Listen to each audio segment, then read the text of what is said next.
Hello, नमस्कार, प्रणाम आप सभी लोगों का मेरी रीजनिंग की इस क्लास में आप सबका स्वागत है। पल के बिछा के आपका स्वागत है, बाहें फैला के आपका स्वागत है और 2 किलो रसगुल्ले के साथ आपका स्वागत है। और मेरी इस रीजनिंग की क्लास में यदि आप आ गए हैं तो हंस दीजिए, मुस्कुरा दीजिए, क्योंकि हमें हंसी खुशी पढ़ना है और हंसी खुशी से ही अपने मंजिल को प्राप्त करना, अपने माता पिता के सपने को पूरा करना है, अपने एग्जाम को क्रैक करना है। चेहरे पे कभी भी मायूसी नहीं लाना है, क्योंकि देखिए जब आपके अंदर उत्साह होगा, कार्य करने की जो एक क्षमता होती है ना वो आपकी बढ़ जाती है। तो किसी भी कार्य को बहुत ही उत्साहपूर्वक करना, एकदम हंसी खुशी से करना। भाई देखो, पढ़ना तो है, ये कार्य तो करना है, तो क्या मतलब मुंह बना के पढ़ने का, ठीक है। तो पढ़ना है और दुनिया में आए हैं तो जीना ही पड़ेगा, ठीक है। दुनिया में आए हैं तो जीना ही पड़ेगा और अंकित सर के साथ पढ़ना है तो हंसना मुस्कुराना ही पड़ेगा। तो हंस दीजिए, मुस्कुरा दीजिए। देखिए आज का जो मेरा टॉपिक है वह है कैलेंडर, ठीक है। मैंने आपको पिछली कक्षाओं में गणितीय संक्रियाओं के बारे में बता दिया। यह अभी बहुत ही मतलब ये समझ लीजिए, जो कैलेंडर टॉपिक है आपका, ऐसा कोई एग्जाम नहीं होगा जिस एग्जाम में आपसे इस कैलेंडर को न पूछा जाए, कैलेंडर से संबंधित बातें न पूछी जाए। अब पूछा भी क्यों ना जाएगा। देखिए एग्जामिनर आपसे पूछता क्या है, एग्जामिनर आपसे आपके सराउंडिंग के बारे में ही पूछता है, ठीक है। जैसे मान लीजिए बल्ब बढ़ रहा है, ठीक है, तो अब उसने बल्ब के बारे में पूछ लिया कि बल्ब का आविष्कार किसने किया, तो कहीं ना कहीं वो चीज़ आपके सामने है, ठीक है। जैसे मान लीजिए उसने विद्युत के बारे में पूछ लिया, घर्षण के बारे में पूछ लिया, तो क्या ये सब चीज़ें हमसे रिलेटेड नहीं है? तो उसी प्रकार कैलेंडर भी जो है वह हमारे आपसे सबसे रिलेटेड है। जैसे कि शुरुआत के दिनों में जब हमारे मतलब बनमानुष टाइप के थे हम लोग, हमारे पूर्वज लोग, ठीक है, तो उनको समय का ज्ञान नहीं था, उनको सिर्फ खाने पीने से मतलब था, ठीक है। अपना खा लिए पी लिया, एकदम ऐसे घूम रहे हैं। जय दिन का जीवन था, 100 साल 200 साल 1000 साल 5000 साल जितना का था अपना जीवन वो जीते थे, उनसे कोई मतलब नहीं था। लेकिन ज्यों ज्यों मनुष्य की आयु छोटी हो गई, आयु छोटी होती चली गई, जैसे आज मनुष्य की जो संभवतः जो आयु है, हम जो मेरा अनुभव है, बहुत कम लोग जो हैं जो कि 100 साल जीते हैं, नहीं तो 80 70 80 85, जो बहुत अपने आप को जीने वाला वो 90 जा रहा है, नहीं तो 70 और 80 के बीच में चला गया। तो धीरे धीरे देखिए मनुष्य की आयु कम होती गई, तो उन्होंने समय को एक मतलब बांधने का प्रयास किया कि समय को कैसे बांटा जाए, क्या किया जाए। तो उन्होंने धीरे धीरे बहुत से कैलेंडर आए, बहुत से, लेकिन जो कैलेंडर की जो परिभाषा दी जाती है वह यही दी जाती है कि समय को, देखिए ये समय है, ठीक है ना। आज मेरा समय, अभी जो आपको वीडियो बना के डाल दे रहा हूँ, यह समय कभी भी आएगा नहीं। इस बात का हमें हमेशा ध्यान रखना है कि कीमत समझ लीजिए पानी की नहीं होती है, प्यास की होती है। तो उसी प्रकार कीमत हमेशा समय की होती है, ठीक है। टाइम इज मनी, आपको बताया गया होगा कि टाइम इज मनी। अब मेरे पास भी उतना टाइम है, आपके पास भी उतना टाइम। अब उस टाइम को मैं कहाँ लगा रहा हूँ ये मेरे और आप पे निर्भर करता है। तो समय का बहुत वैल्यू होता है। तो समय को दिन, महीने, साल जैसी लंबी अवधि में बांटने और उन अवधियों को एक निश्चित क्रम में व्यवस्थित करने की प्रणाली है कैलेंडर। जैसे समय को बांटा गया कि हाँ भैया, अभी देखिए ये अक्टूबर महीना चल रहा है, ठीक है, फिर नवंबर आएगा, फिर दिसंबर आएगा, आने वाले समय को बांट दिया गया। और जो मेरा पीछे जो बीता हुआ कल था, जो बीता हुआ समय है वह जनवरी रहा होगा, ये 2023 रहा होगा, 2022 रहा होगा, मेरा जन्म से पहले का भी समय है, जैसा कि आपको समय के में बांट दिया गया, ठीक है। ठीक, तो देखिए समय को बांटने के लिए बहुत से तरीके अपनाए गए, लेकिन जो सबसे बेस्ट तरीका जो कि पूरे विश्व में आज माना जाता है वह हमारे सोलर सिस्टम पे आधारित है। हमें पता है कि हमारे पास कुल कितने ग्रह हैं? 8 ग्रह हैं। बुध, शुक्र, पृथ्वी, मंगल, बृहस्पति, शनि, अरुण, वरुण, यम को इस समय हटा दिया गया। तो इस समय जो ग्रहों की संख्या वह 8 है, ठीक है। तो देखिए आपका जो, देखिए कितना बढ़िया है, आपके जो दिनों के नाम है। जैसे देखिए, अच्छा एक बात यह भी बता दूं कि जो सप्ताह का पहला दिन माना जाता है वह सोमवार माना जाता है। कुछ लोग कहते हैं कि रविवार, जबकि यह सरासर गलत है, ठीक है। सप्ताह का प्रथम दिन सोमवार है, ठीक है। क्योंकि देखिए आपकी रविवार को छुट्टी होती है ना, तो ये माना जाता है कि आप 6 दिन कार्य करके एक दिन आराम कीजिए, फिर से आप एनर्जी लीजिए। देखिए जीवन में ठहराव बहुत ज़रूरी है। एक आपको प्रसंग बता देता हूँ, कोरोना काल आया था, ठीक है, सन 2020 में आया था। तो मेरा जो देखने का जो तरीका था वह यही था कि दुनिया बहुत तेज भाग रही थी अपनी, एकदम सब अपने काम में व्यस्त थे, सब लोग व्यस्त थे। लेकिन जीवन में ठहराव बहुत ज़रूरी है। आप यदि अपनी मंजिल को प्राप्त करना चाहते हैं, कहीं जाना चाह रहे हैं, तो कहीं ना कहीं आपको रुक के थोड़ा सा मीठा लेंगे, पानी लेंगे, ठीक है, पेट्रोल भरवाएंगे, कुछ ना कुछ तो ठहराव लेंगे। तो उसी प्रकार 2020 में जो कोरोना लगा था वह प्रकृति का एक संदेश था कि भाई इतना मत भागो, थोड़ा सा रुक जाओ, ठीक है, थोड़ा सा रुक जाओ, 1-2 साल रुको, फिर उसके बाद आगे बढ़ो। फिर देखो दुनिया सब एकदम नॉर्मल हो गई। 100 साल बाद, 200 साल बाद फिर कुछ ऐसा होगा कि फिर आदमी नॉर्मल हो जाएगा, ठीक है। तो हम लोग कहाँ थे? हम लोग थे अपने समय के बारे में। समय देखिए कितना बढ़िया है कि सोमवार, मंगलवार, बुधवार, जैसा कि ग्रहों के नाम है, ठीक, बृहस्पतिवार, शुक्रवार और शनिवार, फिर रविवार आ गया। रविवार मतलब भगवान सूर्य की उपासना, ठीक। ये तो आ गया आपके किसके नाम? सप्ताह के नाम। सप्ताह के नाम के अरे सॉरी, दिनों के नाम हो गए हैं, सॉरी दिनों के नाम हो गए। उसके बाद फिर आता है आपका महीनों के नाम। तो महीना आपको पता होगा कि 12 महीने होते हैं। जनवरी, फरवरी, मार्च, अप्रैल, मई, जून, जुलाई, अगस्त, सितंबर, अक्टूबर, नवंबर, दिसंबर, ठीक है। उसमें भी कुछ महीने जो होते हैं वह 31 के होते हैं, कुछ महीने 30 के होते हैं, जबकि फरवरी जो होती है वह 28 या 29 की होती है। तो फरवरी के बारे में यह कहा जाता है कि अच्छा हाँ, देखिए मैंने आपको बताया ना कि जो मेरा आज का जो कैलेंडर है जिसे ग्रेगोरियन कैलेंडर कहा जाता है, यह सोलर सिस्टम पर आधारित है। तो आपको इस बात की जानकारी होनी चाहिए कि हमारी जो पृथ्वी है, ठीक है, वह सूर्य की परिक्रमा 365 सही 1/4 दिन में करती है, ठीक है। तो जब कैलेंडर वालों ने बनाया तो सोचा कि भाई 365 दिन तो ठीक है, 1/4 दिन को हम कहाँ एडजस्ट कर पाएंगे। हालांकि ये तय है कि इस 1/4 दिन को आने वाले भविष्य में कहीं ना कहीं एडजस्ट कर दिया जाएगा, ठीक है, क्योंकि इतना बढ़ गया है, अभी हो जाएगा, हमको लगता है, जहाँ तक उम्मीद है, ठीक। तो अभी क्या है कि 365 सही, तो मेरी जो पृथ्वी है वह सूर्य की परिक्रमा कर रही है 365 सही 1/4 दिन में। 1/4 दिन मतलब क्या बच रहा है अपने पास? 6 घंटे बच रहा है। 1/4 मतलब देखिए 365 दिन और 6 घंटे, ठीक। इतने में हमारी जो पृथ्वी है वह सूर्य की परिक्रमा करती है। तो 365 दिन में 365 दिन का हमने 3 साल बना दिया। और देखो ये जो 6 घंटे बच रहा है ना, 6 घंटे 6 घंटे 6 घंटे 6, देखो पहले साल में 6 घंटे बच गया, दूसरे साल में 6 घंटे, ठीक, +6, तीसरे में 6 +6।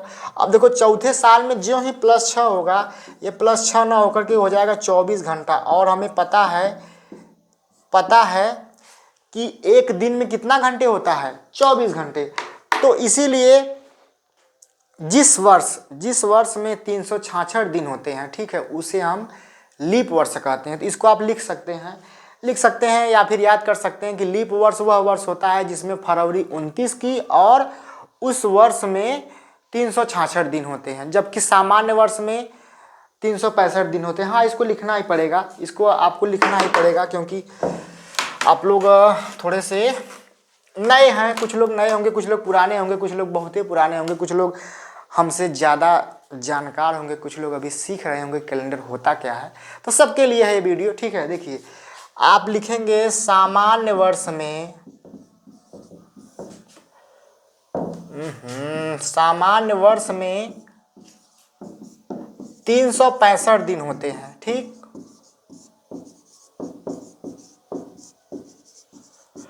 सामान्य वर्ष में 365 दिन होते हैं, जबकि लीप वर्ष में, ठीक, लीप ईयर या लीप वर्ष दोनों कह सकते हैं, लीप वर्ष में 366 दिन तथा फरवरी 29 दिन की होती है, ठीक।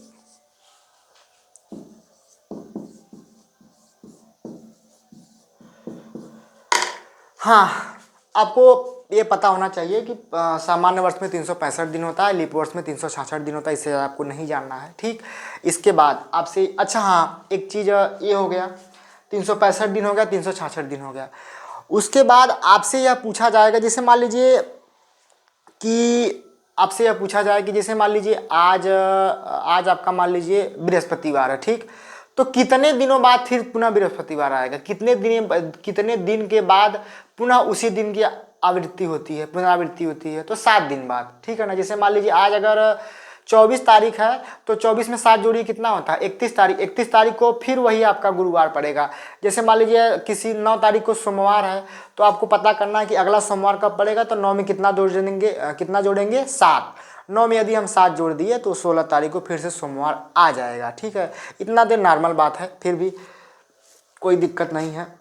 2 चीज़ें हो गई, लीप वर्ष हो गया, ये हो गया। ठीक है, चलिए अब हम लोग थोड़ा सा आगे बढ़ते हैं अपने क्वेश्चन की तरफ कि क्वेश्चन कहाँ से पूछा जाता है, कैसे क्या किया जाता है। ठीक है, चलिए देखते हैं।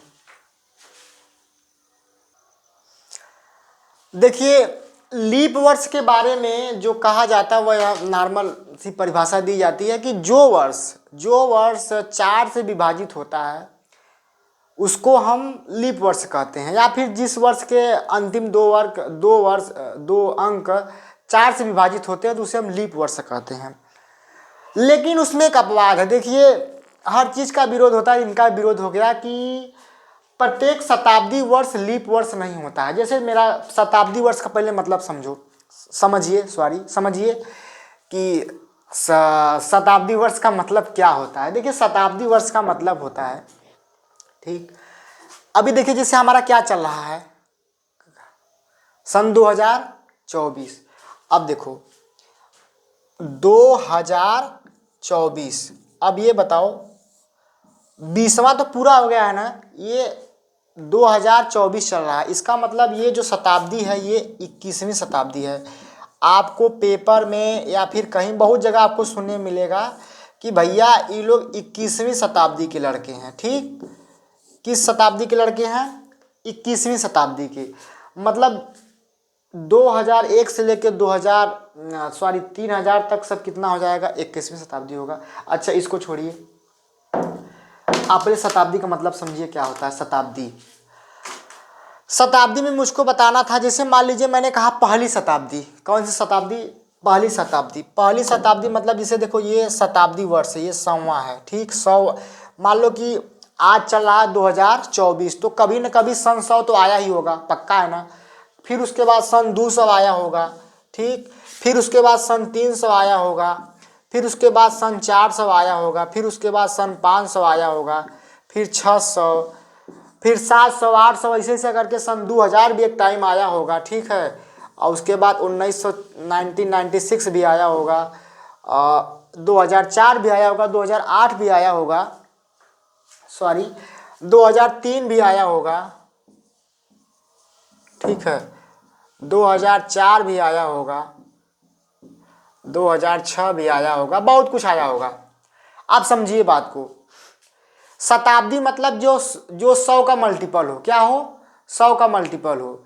तो मैंने आपको बताया कि जैसे आप देखिए पहले आपकी परिभाषा दी गई थी कि जो वर्ष 4 से विभाजित हो।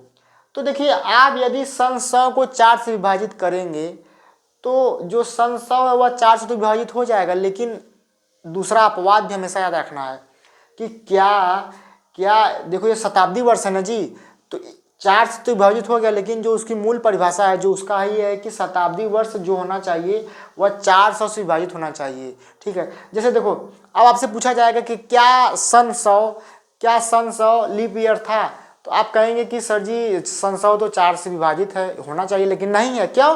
क्योंकि शताब्दी वर्ष के लिए जो नियम है वह है कि आपका 400 से विभाजित होना चाहिए। ठीक है, केवल ये शताब्दी वर्ष के लिए है। जैसे देखो शताब्दी कौन कौन सा होता है? 100, 200, 300, 400, 500, 600, 700, 800, 900, 1000, 11, 12, 1300, 1400, 1500, 1600, 1700, 1800। जैसे आपसे पूछ दिया गया कि सन 1800 क्या शताब्दी वर्ष है, क्या लीप ईयर है, तो आप कहेंगे कि सर सन 1800 तो पहली बात जहाँ शताब्दी की बात आ जाए तो आप 4 से विभाजित ना करके 400 से विभाजित करेंगे। ठीक है, तभी आपका आंसर आएगा। ठीक, मेरा बताने का मतलब सिर्फ यही था। अभी आपको 1-2 क्वेश्चन दिया जाएगा तो आप खुद ब खुद समझ जाएंगे। ओके, चलिए तो आपके सामने देखिए छोटा सा क्वेश्चन है कि क्या सन 2024 लीप ईयर है? सन 2024, तो देखिए आपको क्या बताया गया था कि सबसे पहले हमें 4 से भाग देना है सन 2024 में, मतलब जो लास्ट का 2 डिजिट है, तो 24 में 4 से आपका भाग चला जाएगा, इसका मतलब कि यह लीप ईयर है। ठीक, फिर मैंने आपसे पूछा कि 2200 लीप ईयर है कि नहीं है, तो आप सबसे पहले आप तो 4 से भाग देंगे, तो देखिए 4 से जब भाग देंगे तो 2200 कट जाएगा। लेकिन हमें ध्यान रखना है कि क्या यह शताब्दी वर्ष तो नहीं है, शताब्दी वर्ष है कि नहीं जी। जैसे मैंने कहा कि 2200, 2300, 1000, 2000, 1200, मतलब जो 100 का मल्टीपल हो, 100 का मल्टीपल मतलब 100 का गुणज हो। तो देखिए 2200 जो है वो 100 का तो मल्टीपल है, शताब्दी वर्ष है। तो इसमें वो वाला नियम नहीं कार्य करेगा, इसमें यह कार्य करेगा कि यह क्या यह 400 से विभाजित है, तो यह 400 से तो विभाजित है नहीं। इसका मतलब कि यह लीप ईयर, हाँ ये बात तो सत्य है, ठीक है, सही बात है, हाँ कह देंगे हाँ सही है, लेकिन यह क्या है, गलत है। ठीक ठीक उसी प्रकार आपसे पूछा जा सकता है कि सन 1600 बताइए, बोलिए भाई सन 1600 क्या शताब्दी लीप ईयर है कि नहीं है? है। क्यों? क्योंकि यह 400 से विभाजित है। मैंने आपसे कह दिया 1700 नहीं है। क्यों? क्योंकि पहली बात तो शताब्दी वर्ष है, शताब्दी वर्ष का नियम होता है कि हमें 4 से विभाजित करना है, 400 से तो नहीं है। ठीक है, चलिए तो फिर अब हम लोग आगे बढ़ते हैं अपने क्वेश्चन की तरफ। देखिए आप जब भी कैलेंडर पढ़ेंगे, ठीक है, कैलेंडर पढ़ेंगे तो आपको विषम दिन को मतलब बहुत सी किताबों में आपको देखने को मिलेगा, टीचर बताएंगे कि विषम दिन क्या होता है। तो विषम दिन को मतलब समझिए, जैसे मान लीजिए कि सप्ताह में कुल कितने दिन होते हैं, एक सप्ताह में 7 दिन होते हैं। तो जैसे ही किसी डेट को मान लो मुझको पूछना है, आज मान लीजिए कि आज 25 तारीख है, आज है 24 तारीख आपकी, तो मैंने पूछ दिया कि 8 दिन बाद कौन सा दिन होगा, या फिर मैंने पूछ दिया कि आज से 58 दिन बाद कौन सा दिन होगा, आज से 30 दिन बाद कौन सा दिन होगा। तो आप अब बार बार करने को उतना तो दिक्कत हो जाएगी।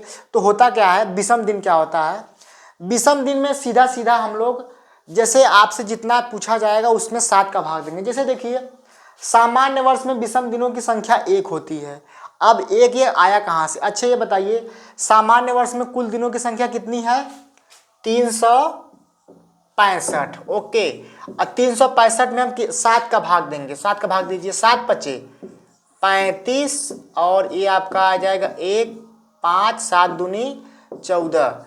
देखिए हमको यहाँ से कोई मतलब नहीं है, विषम दिन निकालने के लिए हमें यहाँ से कोई मतलब नहीं, हमें हमेशा अपने शेषफल से मतलब है। ठीक, तो आपके सामान्य वर्ष में विषम दिनों की संख्या आ गई 1। उसी प्रकार लीप वर्ष में विषम दिनों की संख्या कितनी होती है? 2 कैसे होती है? वही 366 है, 366 में दे दीजिए भाग 7 का, 7 पचे 35, और ये 1, 6, 7 दूनी 14, और ये 2 नीचे शेष बच गया। ठीक, 2 बच गया, नीचे शेष बच गया। ठीक है, अब देखिए इन सब का मैं आपको ये सब इसलिए बता रहा हूँ कि इन सब का आगे यूज है। ठीक है, इसीलिए ऐसा कोई मतलब नहीं है कि आपको, तो आपसे यह पूछा भी जा सकता है कि सामान्य वर्ष में विषम दिनों की संख्या कितनी होती है? 1। लीप वर्ष में विषम दिनों की संख्या कितनी होती है? 2। ठीक, उसके बाद आपसे पूछा जाए कि सामान्य वर्ष में दिनों की संख्या कितनी है? दिन 365। लीप वर्ष में कितने दिन होते हैं? 366। उसका कॉन्सेप्ट मैंने आपको बता दिया था कि हर चौथा वर्ष लीप वर्ष ही क्यों होता है, हर चौथा वर्ष भी क्यों होता है, क्योंकि आपका जो 365 से 1/4 दिन में हमारी पृथ्वी परिक्रमा करती है। सूर्य की जो 1/4 अर्थात 6 घंटे बचता है, उसको हम लोग जोड़ते जोड़ते जाते हैं, 3 साल तक जोड़ते हैं, चौथे साल में जुड़ के वह एक दिन बन जाता है, और एक दिन को हम लोग 29 फरवरी के रूप में जोड़ देते हैं। ठीक है, ये सब मैंने आपको बातें बता दी है।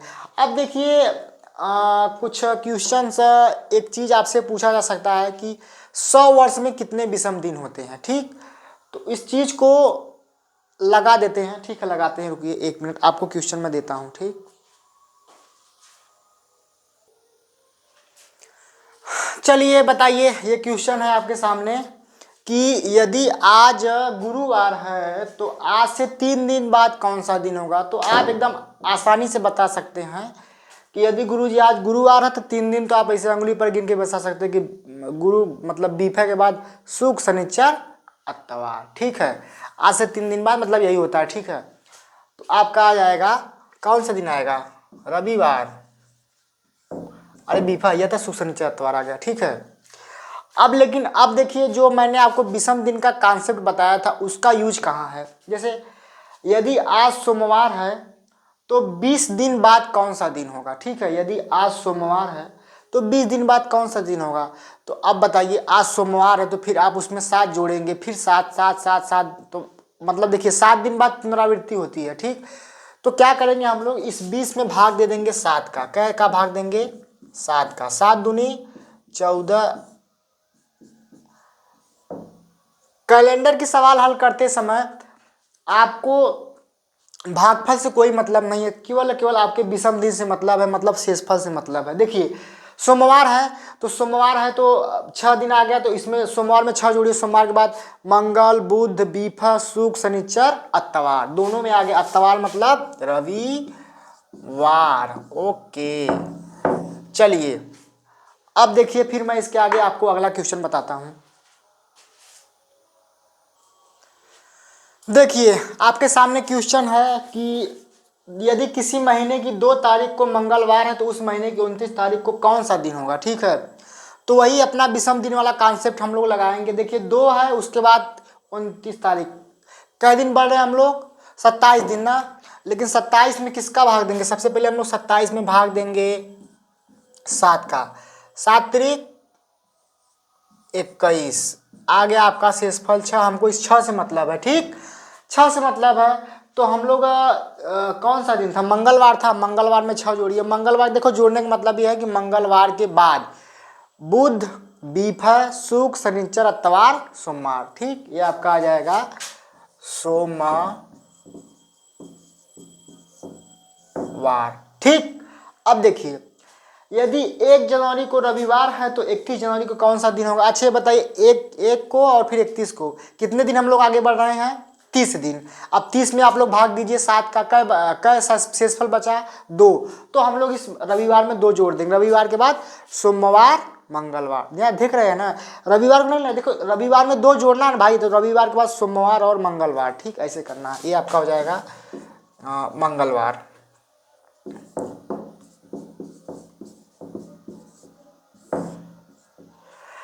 चलिए ये तो देखिए हम लोग थोड़ा सा अभी छोटे में है, अब थोड़ा सा आगे बढ़ते हैं सम उसमें वाले में, मतलब साल वाले में, ठीक है, साल वाले में। हाँ देखिए आपसे यह भी क्वेश्चन पूछा जा सकता है कि यदि 1 जनवरी 2023 को सोमवार था तो 1 दिसंबर 2023 को कौन सा दिन होगा। तो आपको यह चीज़ याद रखनी होगी कि सामान्य वर्ष होता है, जैसे सामान्य वर्ष का मतलब समझ रहे हैं ना, जिसमें कि 365 का दिन हो, जो कि 4 से विभाजित ना हो। तो ऐसे में क्या होता है कि जो सामान्य वर्ष है ना, उसका प्रथम दिन, मतलब जो वर्ष का प्रथम दिन व वर्ष का लास्ट दिन दोनों एक समान होता है। जैसे देखिए अब अगर मान लीजिए आपको पूछ दे यदि 1 जनवरी 2023 को सोमवार था तो 31 दिसंबर 2023 को कौन सा दिन होगा, तो आपको ज़्यादा जोड़ घटाना गुणा भाग करने की आवश्यकता नहीं है। सबसे पहले आपको एक वो जानना पड़ेगा कि क्यों ऐसा पूछा जा रहा है। एग्जामिनर आपसे यही जानने का प्रयास कर रहा है कि क्या सामने वाले विद्यार्थी को इस बात की जानकारी है कि नहीं कि जो सामान्य वर्ष का प्रथम दिन व अंतिम दिन एक समान होता है, मतलब एक ही जैसा होता है। जैसे देखो अब यहाँ 1 जनवरी 2023, सबसे पहले देख लीजिए यह 2023 सामान्य वर्ष है कि लीप वर्ष है, तो यह है सामान्य वर्ष, ठीक। को सोमवार था तो 31 दिसंबर को कौन सा दिन होगा भाई, सोमवार ही होगा, क्योंकि अभी लिखवा दे रहे हैं उसको भी, ठीक है, ये आपका आएगा सोमवार, ठीक। ठीक इसके विपरीत आपसे पूछा गया कि यदि 1 जनवरी 2024 को बुधवार था तो 31 दिसंबर 2024 को कौन सा दिन होगा। तो देखिए 2024 कौन सा है, कैसा ईयर है, लीप ईयर है ना जी। 2024 में 24 जो है 4 से विभाजित होगा और यहाँ लीप ईयर होगा, तो लीप ईयर में पहले और अंतिम दिन में 1 दिन का अंतर बढ़ जाता है ड्यू टू लीप, फरवरी के कारण, जो अपनी फरवरी 28 की ना होकर 29 की हो जाती है, जिसके कारण 1 दिन बढ़ जाएगा। तो ये आपका हो जाएगा बुध की जगह आ जाएगा आपका गुरुवार, ठीक है। आप चाहे तो इस कॉन्सेप्ट को लिख भी सकते हैं, अपने कॉपी पे नोट कर लीजिए, अपने दिमाग में इसको छाप लीजिए, ठीक है, क्योंकि अगर आप जोड़ घटाना गुणा भाग करने जाएंगे तो बहुत आगे बढ़ जाएंगे, ठीक है। लिख लीजिए, मैं लिखवा दे रहा हूँ। वही पीछे वाला कॉन्सेप्ट है कि सामान्य वर्ष में प्रथम दिन व आखिरी दिन एक समान होता है। जैसे मान लीजिए आपसे पूछ दिया जाए सन 1997 के बारे में कि उसका, मान लीजिए कि सन 1997 में 1 जनवरी 1997 को शुक्रवार था तो 31 दिसंबर 1997 को कौन सा दिन होगा, वही दिन होगा, ठीक है। इसके विपरीत आपसे लिखा गया कि लीप वर्ष के प्रथम वर्ष, लीप वर्ष के प्रथम दिन, लीप वर्ष का प्रथम दिन व अंतिम दिन में कितने का अंतर होता है, +1 का। जैसे मान लीजिए लीप वर्ष 1996 है, ठीक है, 1996 भी।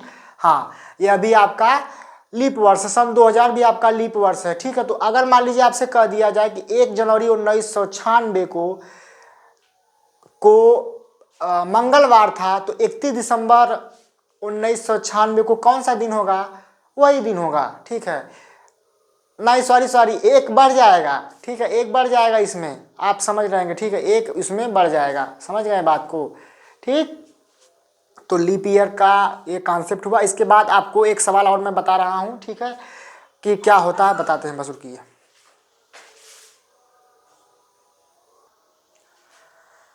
देखिए, ये क्वेश्चन है, यदि रीमा अपना जन्मदिन 23 अक्टूबर 2024 को बुधवार को मनाती है तो वह अपना अगला जन्मदिन किस दिन मनाएगी? मतलब आपसे बस केवल दिन के बारे में पूछा गया है। तो एक कॉन्सेप्ट आपने समझा था पिछली क्वेश्चन में कि लीप ईयर्स में +1 हो जाता है, प्रथम और आखिरी दिन, और सामान्य वर्ष में प्रथम और आखिरी दिन एक समान होता है। लेकिन देखिए, एक साल जब बढ़ता है, ठीक है, जब साल बढ़ता है, तो अगर जैसे सामने वाला साल, जैसे मान लीजिए ये सन कितना, 2024 है ना, तो हमको इससे मतलब नहीं है, 2024 से मतलब नहीं है। अगला वह जब अपना जन्मदिन मनाएगा तब 2025 में ही मनाएगी, ठीक है। तो हमें अगले दिन को, अगले साल को देखना है कि 2025 में कौन सा, मतलब क्या है, लीप ईयर है कि सामान्य ईयर है। तो सन 2025 क्या है, लीप ईयर है कि सामान्य, भाई बताइए। तो 2025 सामान्य ईयर है, तो सामान्य ईयर में एक दिन से बढ़ता है, कितने दिन से? एक दिन से। तो ये आपका हो जाएगा, बुधवार को मना रही है ना, तो अगला तो जो सामान्य है ना, तो हो जाएगा गुरुवार, ठीक, +1, ओके। जब एक साल बढ़ने की बात आएगी तब। अब देखिए, यदि गौरव अपना जन्मदिन वर्ष 1999 में रविवार को मना रहा है, तो अगले वर्ष किस दिन मनाएगा? अब देखिए, 1999 में वो अपना दिन मना रहा है जन्मदिन, ठीक है, जिस भी दिन मना रहा हो, किस दिन मना रहा है भाई? रविवार को मना रहा है। अब देखिए क्या हमें क्या करना है, सन 2000। अब बताइए 2000 लीप ईयर है कि सामान्य है? बताइए, लीप ईयर, ठीक। आप कहेंगे लीप ईयर क्यों? क्योंकि वह 400 से विभाजित हो रहा है। सबसे पहली बात, 2000 जो है वह शताब्दी वर्ष, तो शताब्दी वर्ष का नियम यही है कि उसे हम 400 से विभाजित करते हैं, ठीक। 400 से जब हम विभाजित करेंगे तो हम यह पाएंगे कि जो हमारा सन 2000 आएगा, 1999 के बाद 2000 ही ना आएगा, तो वह लीप ईयर है। तो लीप ईयर में +2 से बढ़ जाते हैं, मतलब रविवार, ठीक। ये देखिए आपका हो जाएगा रविवार +2, मतलब मंगलवार। क्या होगा? मंगलवार,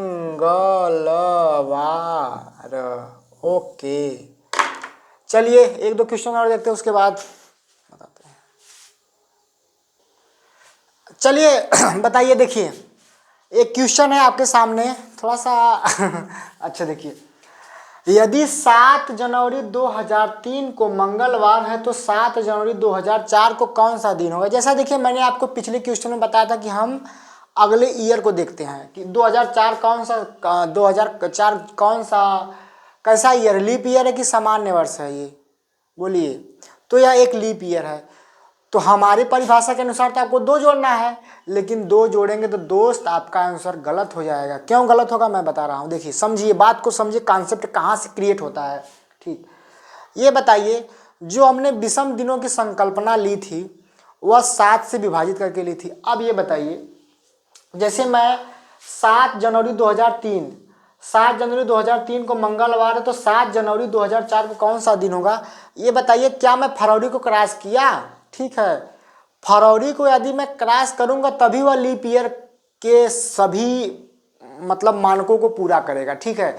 अब जैसे मान लीजिए भाई, ठीक है, जनवरी में आपका 31 दिन होता है, फरवरी में यदि आप 27 तक हैं, 28 तक हैं, ठीक है, तब भी वह एक सामान्य वर्ष के रूप में ही गणना की जाएगी। ज्यों ही मैं 29 के बाद क्रॉस किया तब वह एक दिन का डिफरेंस बताने लगता है। तो इसीलिए आपको क्वेश्चन दिया गया है कि 7 जनवरी 2003 को मंगलवार है, तो 7 जनवरी 2004 को कौन सा दिन होगा? तो आप इसमें देखिए, इस 2004 को देखते हुए आप आंसर अपना गलत कर सकते हैं। आपको क्या देखना है कि यह 2004 में फरवरी के बाद की बात हो रही कि फरवरी के पहले की, वो भी 28 के बाद की। अगर 29 की बात होती तब मेरा काम हो सकता था, ठीक है। लेकिन यहाँ तो सर 24 के बाद, मतलब फरवरी के बाद पहले की बात है, तो ये केवल जैसे सामान्य वर्ष में एक जोड़ा जाता था ना, अगले वर्ष के लिए तो एक जोड़ दिया जाएगा। ये हो जाएगा आपका मंगलवार +1 मतलब हो जाएगा बुधवार। ठीक, अब देखिए आपका है ये वाला, यदि 10 मार्च 2003 को बुधवार है तो 10 मार्च 2004 को कौन सा दिन होगा। अब देखिए इसमें क्या हो रहा है, ये 10 मार्च 2003 को तो मुझको देखना ही नहीं है। ठीक है, मुझको देखना है 10 मार्च 2004 को। अब देखिए 10 मार्च 2004 में आपका जो 10 मार्च आ रहा है, ठीक है, तो कहीं ना कहीं इसने जनवरी क्रॉस किया होगा, फरवरी क्रॉस किया होगा, और फरवरी आपकी 29 की रही होगी। आप समझ रहे हैं मैं कहाँ से बात कर रहा हूँ, कि जब फरवरी का महीना काउंट होगा तभी हम उसको +2 से बढ़ाएंगे। तो ये आपका हो जाएगा बुधवार। ठीक, बुधवार +2, ये आपका आ जाएगा शुक्रवार आंसर। ठीक है, ध्यान दीजिएगा, ऐसा मेरे साथ भी हो चुका है, आपके साथ भी होगा कि आपसे पूछा जाएगा कि फलाने कौन सा दिन होगा, तो यदि फरवरी जब हम क्रॉस करेंगे तभी उसको गिना जाएगा। सीधी सीधी बात है भाई, फरवरी के कारण यदि लीप ईयर हो रहा है तो हमको फरवरी जब मैं क्रॉस करूंगा तभी ना लीप ईयर जोड़ूंगा।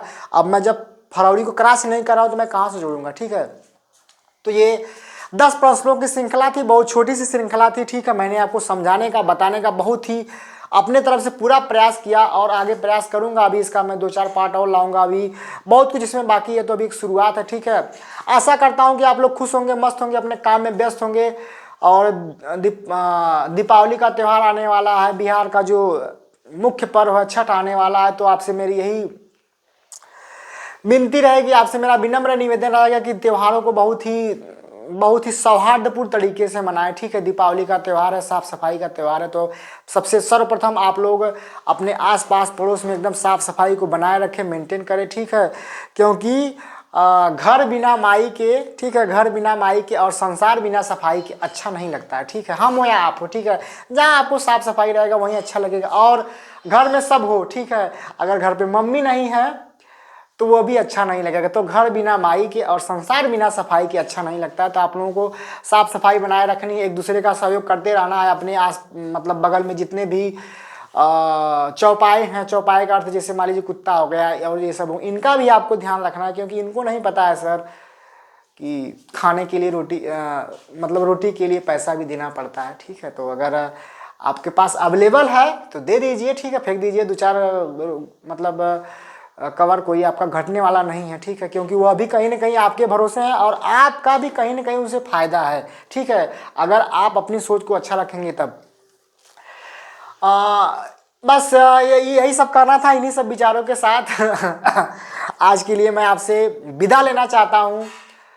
खुश रहिए, मस्त रहिए। ठीक है, अपने काम में व्यस्त रहिए, पढ़ते लिखते रहिए, अपने माँ बाप के सपने को पूरा करने का पूरा प्रयास करते रहिए। एक न एक दिन आपको मंजिल जरूर मिलेगी, क्योंकि देखिए मैंने आपको पढ़ा दिया, कैलेंडर हमेशा अपने समय को किसी ऐसे समय में नहीं गंवाना, ऐसी जगह पे नहीं गंवाना जहाँ की मेरा समय बेकार हो। ठीक है, क्योंकि एक बार भाई आप सब कुछ खरीद सकते हो लेकिन समय को कभी खरीद नहीं सकते। ठीक है, जैसे कि आपने अगर मान लीजिए आधा घंटा मेरा वीडियो देखा होगा, तो इस आप आधे घंटे को कोई कीमत दे के आप नहीं ले सकते हैं कि नहीं सर इस आधा घंटा को हमको फिर से भगवान से मांग लिया जाए। ठीक है, कभी नहीं हो सकता है। तो समय की कीमत को समझिए, अपने कार्य को करते रहिए। ठीक है, जय हिंद, जय भारत, जय बिहार।